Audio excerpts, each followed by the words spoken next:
Aux États-Unis, là, ils sont en train de discuter des ovnis, mais il n'y a pas besoin de chercher bien loin. Moi, je sais où il est, l'ovni. C'est lui, Shohei Ohtani. Hier, avec les Angels, il jouait un double-header contre les Detroit Tigers. C'est-à-dire qu'il y avait deux matchs dans la même journée. Le premier match, il était sur le monticule. Et qu'est-ce qu'il nous a fait?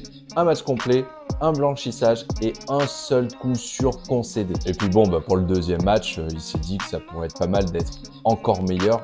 Cette fois-ci au bâton, il a frappé 2 home runs, son 37e et son 38e de la saison. Là maintenant, je vais te donner quelques faits qui vont te montrer à quel point ce qu'a fait Ohtani hier soir, c'est juste exceptionnel. Déjà, c'est le premier joueur de toute l'histoire de la MLB à frapper un home run dans un des deux matchs d'un doubleheader et de faire un blanchissage dans l'autre match. C'est aussi le deuxième joueur de l'histoire de la MLB après Rick Wise en 1971 à frapper 2 home runs et à faire un blanchissage avec un seul coup sûr ou moins. Si on élargit un petit peu plus, c'est le 5e joueur de l'histoire à faire un blanchissage avec un nombre quelconque de coups sûrs concédés et à frapper 2 home runs dans la même journée. Les 4 premiers, c'était entre 1961 et 1971. Depuis, il n'y avait plus rien jusqu'à hier soir. C'est aussi le premier joueur de l'histoire à faire un blanchissage avec un seul coup sûr concédé et à frapper au moins un home run dans la même journée depuis Floyd Youmans en 1986, qui lui aussi l'avait fait,